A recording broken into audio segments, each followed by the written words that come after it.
What's going on, y'all? It's Jay Smo Reviews here, back at it again with another video. Up pretty early the next day, man. It's about 7 a.m. over here. I am exhausted, but couldn't go too long without talking about Homecoming 2. Got my recap here.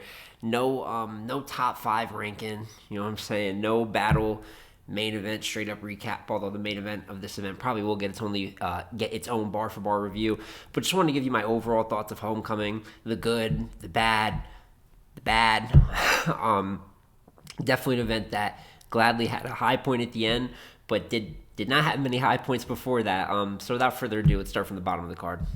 So the first battle of the night was Swamp versus Lou Castro, and it was a battle I was a little bit skeptical of going into. Didn't really like the matchup for Swamp at this point. I didn't know how feeling throwing Lou right back in. His return is on like a big stage, big moment like this. No real time to rebuild up from kind of what's happened to him before. He did off league, but not on league. And most of the worries that I had about this battle came to life. I think the first round is obviously going to be the cleanest of the battle. Lou Castro goes, and he was cool. You know what I'm saying? The flower scheme, I think, is one of his higher points of the battle. And if that's one of your higher points of the battle with the flower scheme, it could be a little bit just worrisome hearing about that off rip. I thought Swamp, similar to his Arsenal battle, I think he won the first, right? But it wasn't the best Swamp first either. I think it was decent, but I just think it's a matter of him being his opponent not really reaching that level at all. Then Swamp taking the battle and bringing it to another level. You get into the second round, Lou goes in the second round. It's marginally better than his first, but once again, besides a haymaker here and there, I mean, tons of dry spots in the material. And then as you get on Swamp's second was going to be the best round of this battle. He had clearly won the second over halfway through, 3/4 of the way through. All he's got to do is finish his round, but you know what Swamp doesn't do? Swamp doesn't finish his round. It takes there's really no other way to say it, but just kind of a dumb choke with 4 bars left. And not to insult the man's intelligence, you know what I'm saying? Swamp's an extremely talented battle rapper, and shit, he was winning very clearly going here, but then he just raps to the point that he chokes pretty much, then only raps a little after. So I don't understand why he did that, but if you choke, you lose the round. I'm not, that rule doesn't somewhat change here and there. If you choke, and your opponent doesn't choke, you lost that round. It's just that simple. So it was 1-1 going into the third, and the third, once again, Lou goes. I thought this might have been Lou's weakest round of the battle. This was a clean Lou Castro. It just wasn't that good. I mean, it just was a rather lackluster performance. And then as Swamp goes in the third, he, once again, content-wise, just kind of clearly has a better third. Not the greatest Swamp performance by any means. Decent if we're just talking material, maybe solid. But then he gets, once again, a stumble in the third. So that's going to open up kind of the arguments for some people. But the third, I looked at more of a stumble than I did a choke. You know what I'm saying? That's just purely what I thought it was. I thought that in the second, what he did was way more egregious. And I think if he was in a competitive battle, or if Lou's third was maybe his best round or a step up, could have really lost the battle right here. But even with the stumble, I just think he was that much better content-wise. And if I don't think he was that good content-wise, what does that tell you about this battle overall? So I got Swamp 2-1 first and third. Lou gets the second by default, but without the choke, it looked like it could have been a 30 ball, but a very light 30 ball. I can't say it's the best look for either gentleman. And for you to have opening night energy and for that to be the battle that comes out, we were already off to a bit of a rickety start. Next battle that was up, and you could debate the battle that really should have opened the event, was Ace Amin versus Shotgun Suge. And this was the start of a few lopsided results that went down. And Ace went first, and overall, just addressing Ace's performance, obviously, he gets choppier and stumbles as he goes on. I think the crowd really got to him, or at least some hecklers in the crowd. It's not what he did for the left side he was saying specifically, and you could definitely hear someone booing from over there. But over time, it's like it all snowballed up to the point that the entire crowd was on him. The stumbles were happening way more, and I thought his first was decent and really clean. His rapping ability was there. But Shotgun Suge really was one of the saving graces, not just of this card, but of the entire weekend. Betting against him coming in, there was a lot of stumbles from Suge. You didn't really see any stumbles from Suge in this battle like you've seen all year. And his explosiveness was through the roof. His first is so good. His first is his best round this year. Might have been his best round last year if he wrapped it last year. I mean, his first versus Ace is really that good. the I declare war and then flip on ace, that was crazy. The roll the dice on ace and lost everything. Shotgun Suge was wild, and his first was complete and utter overkill. Textbook, a murder. The second, very clear, not as much of a murder, but a beaten. And then really the same thing in the third. There's really nothing else to do this battle but say ace was decent. He's gonna have to build off things. You can only do so good when you get 30. You know what I'm saying? Body bag. But Suge really, really was one of the standouts this weekend. His first was magnificent, and to me, he's up there with at least the top 3 or 4 performers of all 4 events this weekend. He was that good. So Suge won 3-0 body bag. It's really not much to talk about on that note. Then you get into Hustle and Arsenal. I'm not gonna lie, some of y'all disgusted me, man. Some of y'all were being really gross. This is also not that good of a battle. I'm not going to lie to you. Really from either side outside of the first. Arsenal goes in the first. He wraps about a third of his round. He chokes. He can't get it back. It was not retrieved.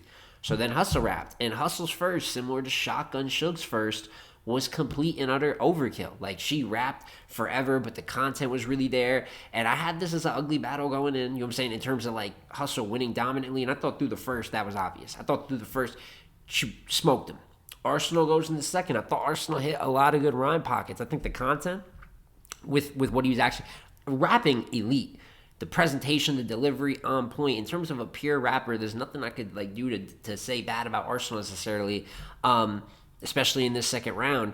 But the actual content of what's being rapped, not the best. There's a lot of like rapping fast on the pockets, but if you look at that bar quality, a little bit of OBC, there is addressing, you know what I'm saying, ghostwriting and things like that, which is direct towards Hustle, but for the most part, I just thought he was rapping good. And I thought the round was serviceable, but still beatable. And then he choked at the end of the second round. Now, people are saying there's only 4 bars left. I don't want to completely discredit his round, blah, blah, blah, blah. But he choked. He just choked. It's just what he did. He just stopped rapping for like 10 seconds, and you can't do that. And Hustle's second is not that good. So I understand just material-wise why I saw so much 1-1, but one person that choked, one person didn't. She had an okay round, so it was really 2-0 decisively going into the end. And what happened the last round? We got Arsenal rapping to himself. He choked versus himself. Again, he rapped. That concept was great, though, about like rapping yourself to accolades, what you could do better in your career. But then you went and choked for a third time, more egregiously than the second round. Miss Hustle really didn't want the third round of disrespect, and I'll do this to your kids. Horrible to do. Just didn't really want to hear it. But just at that particular time where the battle was, it wasn't great. Fanvo gave it to Arsenal. I get it. Not the best Miss Hustle performance. I understand it. But man, Arsenal choked all 3 rounds. He stopped rapping for 10 seconds plus. All 3 rounds. There's really nothing to talk about here. Not the best battle, not the greatest like plus performance for Hustle, but 3-0 clear over Arsenal that couldn't get it together any of the rounds. And that leaves you with the last 3 battles in the night, or more like 2.3 battles in the night. And before you get into what should have been the 2 biggest, like maybe even best battles of the card, you get Geechee versus Sirius. And once again, this is a lopsided battle. I do like Geechee's performance. Jones goes first, and Jones's first is okay. I feel like Geechee's first, Geechee cleared the first. He gets into the math angle with math in the front row, which the optics of that was crazy. I thought the bars that actually came out of it was pretty crazy too. He had the woo. Obviously, Sirius was doing the woo, you know what I'm saying? Everybody was dancing on him last year, homecoming, so it wrapped back around really well. Geechee was up 1-0 clear. Then Jones goes in the second.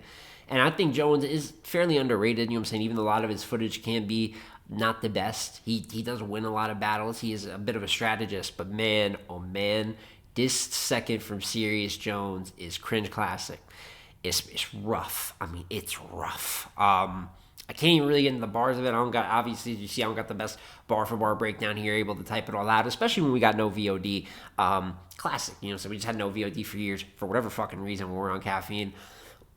But Series second is probably the worst round of the event. I'm not even going to lie to you right now. In terms of rounds that got fully wrapped, the content just wasn't there. The boo birds started to come in. It looked like Jones was completely losing his way in pace. Too many angles that he's flying through without actually working any of them. And I thought that Geechee, once again, clearly won the second. Not as good as his first. Thought his first was his best round. But still, didn't have to do much, but still had a decent round. And then as you get to the third's not as bad as the second for Jones. but it's bad, man. It's not that far off. And by that point, Geechee's ad-libbing all types of vet moves, laughing with the crowd, angling them here, but then like be with the crowd like, hey, no, we're gonna get in this battle. I know y'all want to see better battles, not this.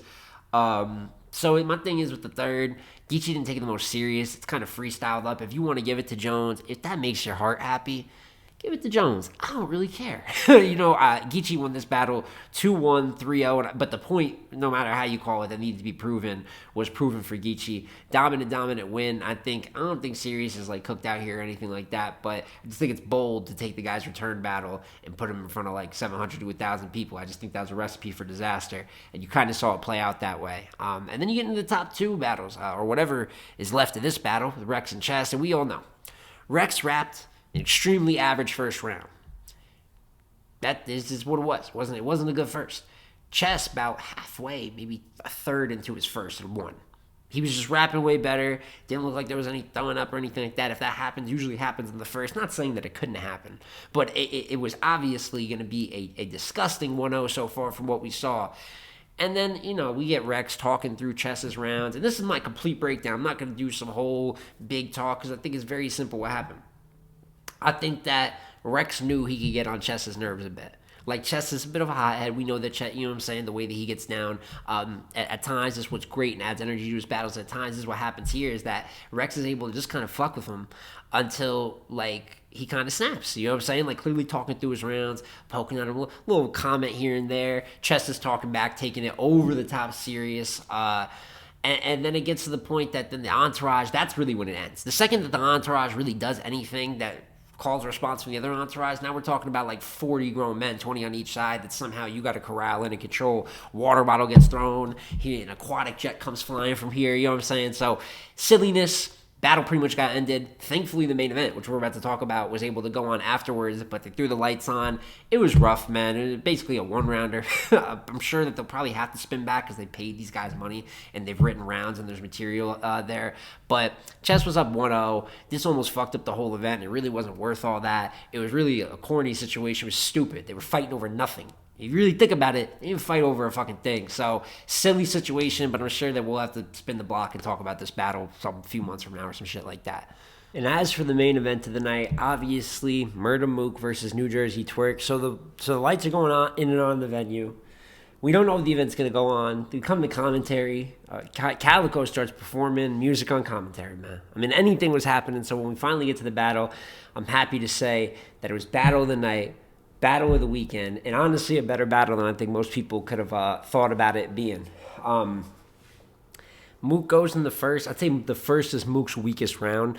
I'm not the biggest fan of his first. I think that's where you get more of the dry material, more of the OBC, and kind of like the common flaws, the air balls you see with Mook, as opposed to Twerk, who's first, similar to Shook's first, similar to Miss Hustle's first. I just feel like it's overkill. Like, his first is so good. If you don't got Shook's first as round of the night, you probably got Twerk's first as round of the night. Back to back, just like build up bomb haymakers, but just for so long, and there's really just no dip in the consistency throughout the round. And then as you get into the second round of the battle, this is where the battle picks up and gets crazy on both sides. And I'm happy to say it's probably my favorite Mook of the modern era, and really one of my favorite Mooks I ever watched. I believe in the second round of this battle, Mook's just rapping elite, but I love the legacy talk. I love the mind your business, like the I don't get, that's what I don't get. All of that was crazy. I really, for 80 to 90% of his second, I love the round. I did think he ended on a bit of a dry spot. He had some bars. He had some bars here that I ain't even gonna quote. He had some pauses. He had an egregious pause to end his second. I just felt like there was a couple bars that he kind of lost the momentum, but his second was still fantastic throughout. I mean, there's just not just way more good. I have pretty much mostly and only good to talk about the round. So from there, I was like, okay, now Twerk's got to rise up, and I'd say Twerk's second, the first half of his second, or at least the first third, I thought was light. Like, I didn't think it was terrible, but there's definitely more of, like, the air ball, just get right into the next bar. But by the second half of Twerk's second, he's pretty much back clicking in the mode that he was in the first round. The Dave and Busta bar was crazy. The Android bar connects exactly the dots like an Android. And my personal favorite, the DVD buffer. You went from DVD era to DVD air, and you can't use alcohol to fix this one. That was stupid. That was stupid, stupid, stupid. I believe that was in the second round. But for me, great second from both. I thought that Twerk won the second still, though, and I thought he won it by a bit of a margin. I remember thinking it's close, and then he kind of hits the Android bar, and then he kind of hits a couple bars there to end his second. So for me, there was enough to, like, a clear amount of separation on the first watch. Just for me, I was pretty confident in giving Twerk that second, but it was a battle by that second. Like, that, it was still a fire Mook round of response. And then in the third, the flip of the first, Mook clearly won the third round of this battle. I know I see people saying Twerk 30, this and that, and Twerk had some decent content in the third, but way too choppy.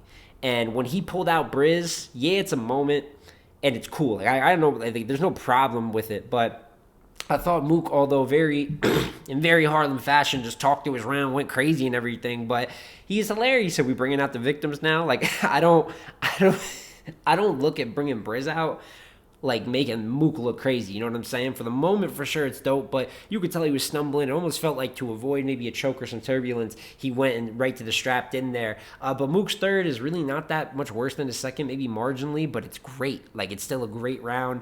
The pure rapping ability was on full forefront with Mook, and that did not change in any of the rounds. But I think specifically in the second and the third, the content rose up a lot. And then in the third, although I thought he got matched in the second just because Twerk writes at a more creative level, he can just do things with the pen, and haymaker-wise, I think Mook can't. I think Mook showed in the third why, you know what I'm saying, he is who he is, his style, breaking down a little bit of angle punching, substance rap, and more than anything, the elite rapping ability being showcased. So Mook clearly took the third, and in a great battle, I had Twerk winning 2-1. And that is my full review here for Homecoming 2, my full recap. Obviously, I want to do a bar for bar on New Jersey Twerk versus Murda Mook. So expect some time this week, if it's not tomorrow, because I got a lot of content, right? So I got Queen of the Ring that I got to get out, and I'm really just going to do 40 and Coffee. I'm not shooting in Casey was a good battle. The rest of that card is not that good, which I'll talk about a little bit when we get to that video. But Coffee versus 40 review will be coming. Twerk versus Mook review will be coming. And from there, man, we still got the Trenches Bullpen event next week. So we still got a lot of battle rap going through in December. You guys let me know what you think of this weekend of battles. Like, just overall, you know what I'm saying? Just give me your takes on any of it. Obviously, I want to give a shout out to iBattle. I think they clearly had the best event of the weekend. I don't know if that was exactly expected against three major promotions, especially with Homecoming being as big of a card as it was. But overall, I'm not going to sit here like, oh, it's the worst weekend ever. Nah, but there was some misses, man. I mean, outside of, thank God, Mook and Twerk was great because we was on a terrible main event streak for the most part.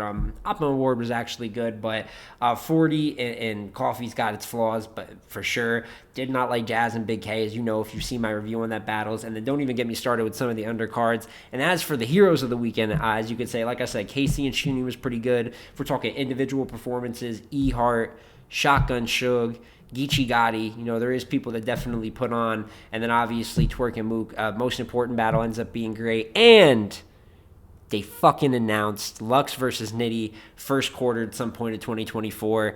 That'll probably get its whole own video at some point too. I mean, I've given my thoughts on that over and over again. We finally made it. Huge mega match, but more details will have to come out before we start having real convo. But overall, man, I'll give Homecoming 5 out of 10, 6 out of 10. I definitely think it's somewhere around there. You could be harsher, go to 5. And you could be whatever, you know what I'm saying, go to 6 if you think the main event was that great. But even with its flaws, shout out to Mook and Twerk. It's even technically card saver if the card is savable. But it's been J Smo Reviews again, y'all. All types of recap articles and content coming out, like I said. So tap in with me here or go tap in with Let's Talk Battle Rap Podcast, LTBR, at LTBR Podcast on Twitter. Working over there with the guys, man. We got all types of content coming out. End of the year content and content reviewing all of this. Content. But as I said, so J Smo Reviews again, y'all. Like, comment, subscribe. And I'm going to catch you on the next one, man. Peace.